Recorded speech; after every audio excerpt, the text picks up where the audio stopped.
alhamdulillahirrahmanirrahim. Sedikit mereview apa yang tadi ditanyakan sahabat kita tadi, bagaimana caranya mempertahankan keistiqomahan ibadah kita setelah Ramadan. Ini yang penting sekali. Silakan, Uas.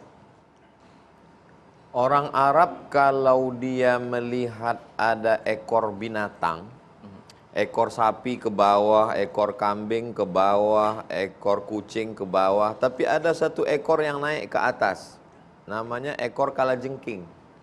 Mereka menyebut itu Syawal, naik ke atas. Kalau musim panas, biasanya onta menaikkan ekornya ke hidungnya untuk mengusir lalat. Maka bahasa Arabnya Syawwalatil ibilu, Syawal. Onta menaikkan ekornya ke atas. Ini timbangan neraca yang pakai tiang di tengah. Ada satu ke atas, satu ke bawah. Yang naik ke atas ini disebut dengan Syawal. Jadi Syawal artinya peningkatan. Jadi kalau amal kita meningkat di bulan Syawal, layaklah kita menyebut Idul Fitri 1 Syawal. Kalau tidak berarti April 2023. Karena tidak Syawal.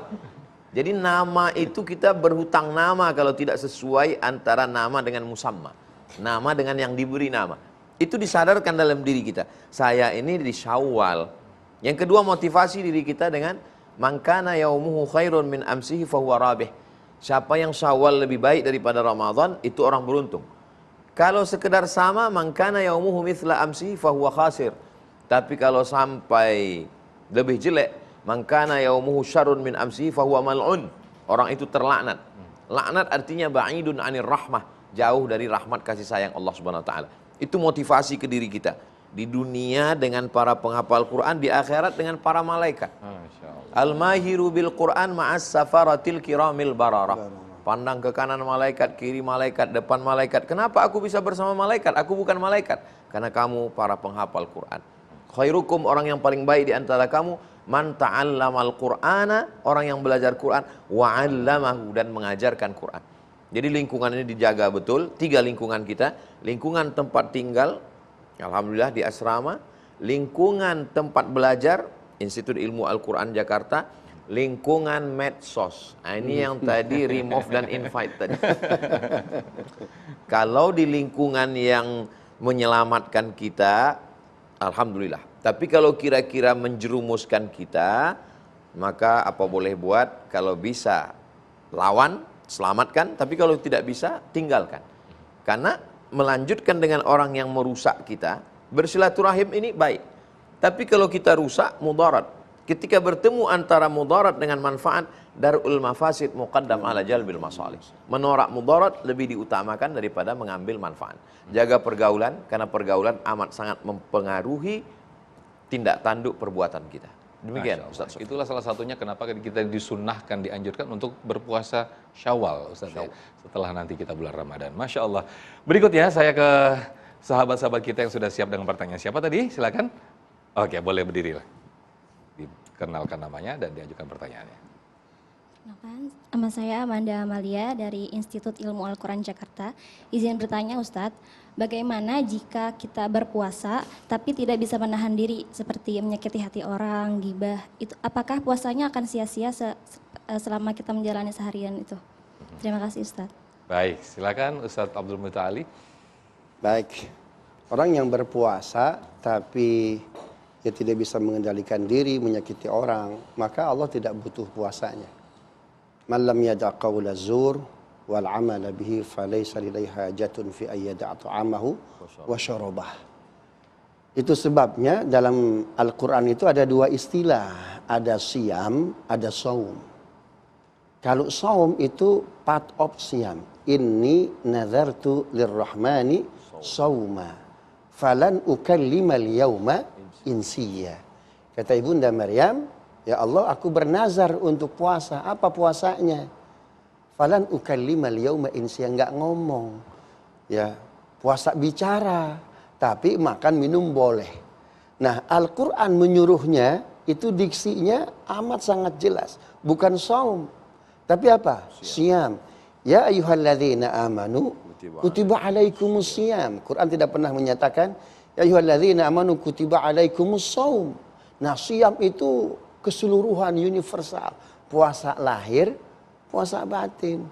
Saya baca beberapa kitab riwayat. Mudah-mudahan ini bisa dipertanggungjawabkan ya, walaupun ada mengatakan ini riwayatnya lemah begitu. Jadi ketika Allah Subhanahu wa taala menyatakan laqad khalaqnal insana fi ahsani taqwim. Kapan manusia dapat level ahsani taqwim? Itu ketika ruhnya ma'rifat kepada Allah.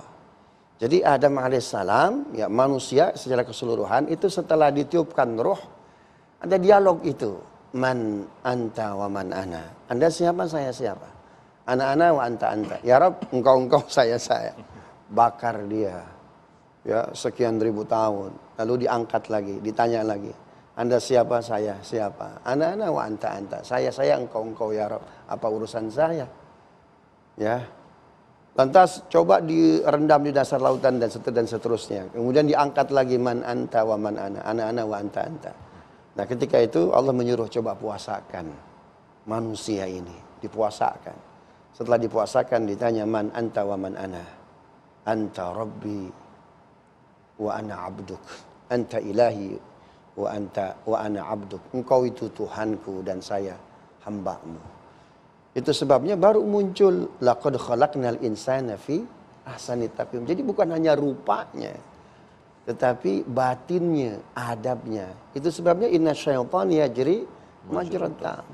Setan ada pada aliran darah kita. Fadayquhu bisawm, maka tutup ruang geraknya dengan apa itu? Puasa. Dengan puasa. Nah, pengendalian yang luar biasa diturunkan oleh Allah Subhanahu wa taala dengan sebuah treatment namanya puasa. Itu sebabnya maka hidangan yang luar biasa di bulan suci Ramadan ini dengan kita puasa. Maka mudah-mudahan sampai kepada level la'allakum tattaqun. Amin. Mudah-mudahan kita menjadi pribadi-pribadi yang takutnya kepada Allah luar biasa. Orang kalau sudah takwa maka lillahnya luar biasa. Orang yang lillah tidak mudah lelah, Ustaz. Ya. Orang yang lillah itu kurang lillah. Demikian Ustaz Sofwan. Terima kasih Ustaz Abdul Muta'ali. Sedikit kesimpulan Ustaz dari materi yang kita bahas pada kesempatan pagi hari ini. Sedikit saja Ustaz Abdul Samad bisa menyimpulkan. Ketika ada satu obat, lalu kemudian obat ini tidak manjur, yang salah itu dua kemungkinan. Obatnya salah atau pasien salah dengar. Salah resep. Salah resep. Jadi ini kejadian true story, kisah nyata, sahabat kita jamaah kebetulan direktur rumah sakit. Kata dia obat ini diimpor dari Jerman, harganya 500.000. Setelah diberikan ke pasien, pasiennya komplain. Katanya dokter ini obat impor bagus, kok anak saya tetap sakit? Ibu sudah kasih seperti yang saya anjurkan. Iya. Gimana caranya? Saya masak nasi jadi bubur, lalu saya masukkan obat ini, saya kasih ke anak saya. Ibu salah dengar, saya kan kasih tahu ini obatnya masukkan ke dubur. Bukan ke bubur.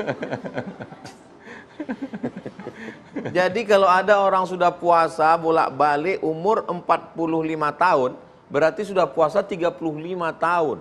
Kalau asumsinya dia puasanya setelah umur 11 akil balik. Enggak juga bertakwa, ini berarti salah dengar.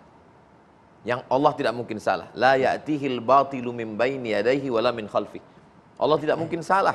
Allah al-haq, maha kebenaran. Dan yang disampaikan Nabi SAW adalah kebenaran yang datang. Jadi salahkanlah diri kita, puasa kita belum benar. Mudah-mudahan puasa ini puasa yang terbaik, terbenar di antara puasa-puasa kita insya Allah.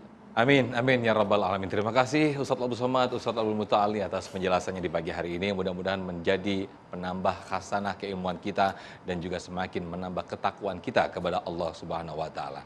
Akhir kata, saya Muhammad Sofyan dan juga Ustaz Abdul Somad beserta Ustaz Abdul Muta'ali dan juga para sahabat sini pamit undur diri. Terima kasih. Wassalamualaikum warahmatullahi wabarakatuh.